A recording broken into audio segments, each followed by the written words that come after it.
I stand by your philosophical views, but I also do think that in the opposite way, everything does matter in this world, in this timeline, and that the butterfly effect of every little movement that you ever make influences generations to come. And because we are humans with dopamine and happiness and joy and pain while we are living, those things can be altered, hopefully for the positive. And that's why doing things for the world and for yourself and the changes in the influence that it spreads to even your aunts, uncles, even if you have one follower, that matters. Great job, Logan. I hear you. You're absolutely right.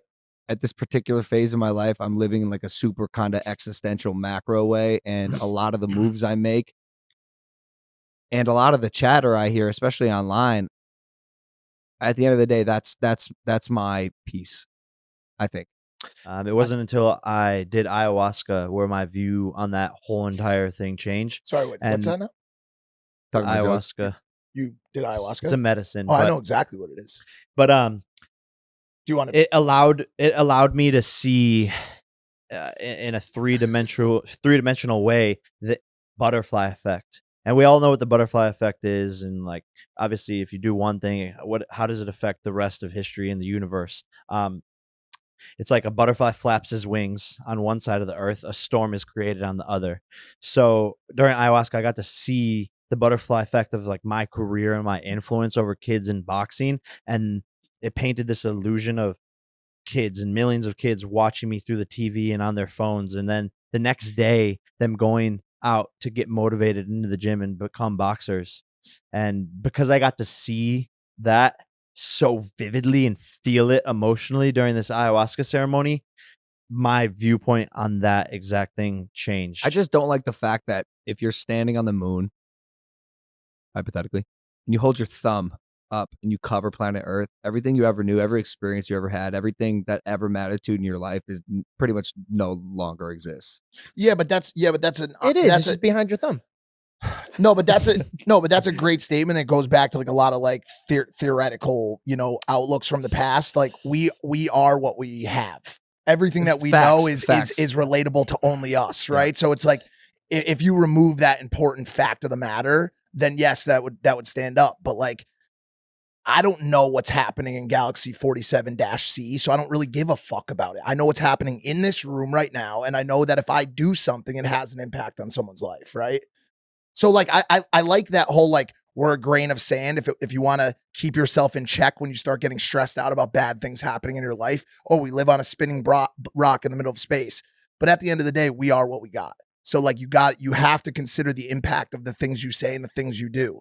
And to Jake's point, I think the real right answer there is we need to sit somewhere in between the two.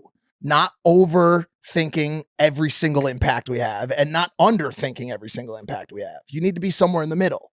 And we're reaching a point kind of right now where people are starting to not think as much about the impact they're having. They're just they're saying fucked up shit, liking the ripple it makes, liking the compensation and money that comes back in their way, and not thinking about what it does to society. I think we're starting to think less and less about people and how we're affecting them with our words and actions, which I don't like. What do you think that's true? Yeah, but I also think there's an awakening happening. Same time. And I think people are getting sick of the social media platforms and basically the social dilemma and being addicted to their phones.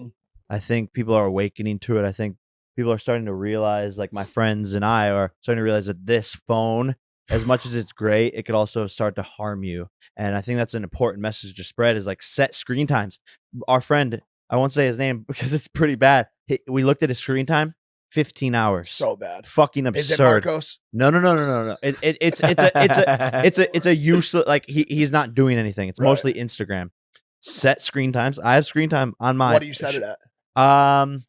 For all social media platforms daily, an hour and a half. Oh, that's good. If I can get to that. And that's my fucking job. So the most of the time I'm on there, it's like how do you actually do that? Being productive.